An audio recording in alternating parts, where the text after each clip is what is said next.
కమల్ హాసన్, శంకర్ కాంబోలో వచ్చిన భారతీయుడు 2 cinema release అయి నిన్న శుక్రవారంతో 8 రోజులు కంప్లీట్ అయింది. ఈ 8 రోజుల గ్రాస్ కలెక్షన్స్ చూస్తే తెలంగాణలో ఈ సినిమా వచ్చేసి 11 కోట్లు గ్రాస్ కలెక్ట్ చేస్తే రాయలసీమ నుంచి 3 కోట్లు వచ్చాయి, ఉత్తరాంధ్ర నుంచి 3 కోట్లు, ఈస్ట్ గోదావరి నుంచి 2 కోట్లు, వెస్ట్ గోదావరి నుంచి 1 కోటి, గుంటూరు నుంచి 2 కోట్లు, కృష్ణా నుంచి 1 కోటి, నెల్లూరు నుంచి కృష్ణా నుంచి 2 కోట్లు, నెల్లూరు నుంచి 1 కోటి. అలా టోటల్గా తెలుగు రాష్ట్రాల్లో 8 రోజుల్లో భారతీయుడు 2 సినిమా 22 కోట్లు గ్రాస్ కలెక్ట్ చేసింది. ఇక అందులో థియేటర్ల రెంట్లు, గవర్నమెంట్ ట్యాక్సులు, ఖర్చులన్నీ పోను.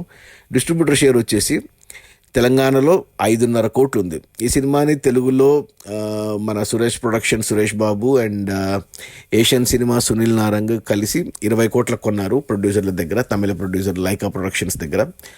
20 కోట్లకు కొని మన తెలుగు డిస్ట్రిబ్యూటర్లకి 25 కోట్లకు అమ్మారు. అందులో తెలంగాణకి 9 కోట్లకు అమ్మారు. అందులో 5.5 కోట్లు వెనక్కి వచ్చాయి. మరో 3.5 కోట్లు వెనక్కి వస్తే సినిమా హిట్ అవుతుంది తెలంగాణలో. 3.5 కోట్లు అంటే ఒక 7 కోట్ల దాకా గ్రాస్ కావాలి. ఈ వీకెండ్లో మరి ఎంత కలెక్ట్ చేస్తుందో చూడాలి. కొద్దిగా కష్టమే బ్రేక్ ఈవెన్ అవ్వడం తెలంగాణలో. ఫ్లాప్ కావచ్చు, కమర్షియల్గా ఫ్లాపే అవ్వచ్చు సినిమా.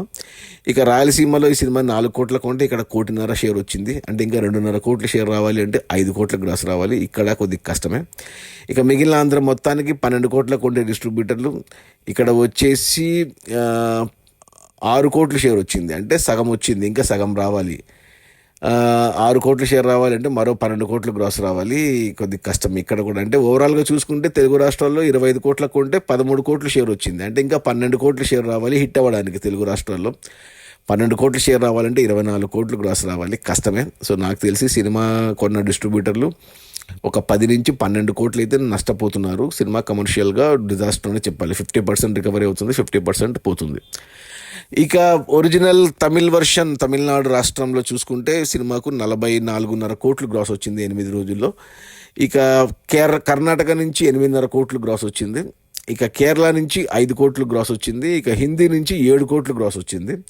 ఇక ఓవర్సీస్ కాపాడింది. ఓవర్సీస్ నుంచి ఈ సినిమాకు 47 కోట్లు గ్రాస్ వచ్చింది. అలా టోటల్గా ప్రపంచవ్యాప్తంగా భారతీయుడు 2 సినిమా 8 రోజుల్లో 135 కోట్ల గ్రాస్ అయితే కలెక్ట్ చేసింది. ఇక అందులో డిస్ట్రిబ్యూటర్ షేర్ వచ్చేసి 65 కోట్లు ఉంది.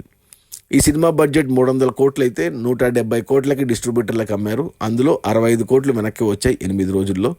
మరో 105 కోట్ల షేర్ వస్తేనే సినిమా హిట్ అనిపించుకుంటుంది బాక్సాఫీస్ దగ్గర కమర్షియల్గా. 105 కోట్ల షేర్ రావాలి అంటే ఇంకా 210 కోట్ల గ్రాస్ రావాలి. ఇక అది కష్టమే. ఇక ఈరోజు శనివారం, రేపు ఆదివారం, ఈ 2 రోజుల్లో ఏమైనా కలెక్షన్స్ ఉంటే ఉండొచ్చు. ఇక మండే నుంచి మళ్ళీ కలెక్షన్స్ పడిపోతాయి. సో సినిమా ఓవరాల్గా చూసుకుంటే ఒక 100 కోట్లు అయితే నష్టపోతుందని క్లియర్గా అర్థమవుతుంది. 100 కోట్లు నష్టం అంటే సినిమా కమర్షియల్గా డిజాస్టర్ అని చెప్పాలి. అది మన కమల్ హాసన్ శంకర్ల భారతీయుడు 2 రిలీజ్ అయిన మొదటి 8 రోజుల్లో 135 కోట్ల గ్రాసు. అందులో డిస్ట్రిబ్యూటర్ షేర్ వచ్చేసి 65 కోట్లు.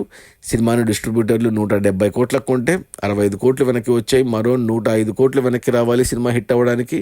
105 కోట్లు వెనక్కి రావాలి అంటే ఆల్మోస్ట్ 200 నుంచి 210 కోట్లు గ్రాస్ రావాలి. ఇక అది కష్టం, రానట్టే సినిమా కమర్షియల్గా డిజాస్టర్. Okay, bye.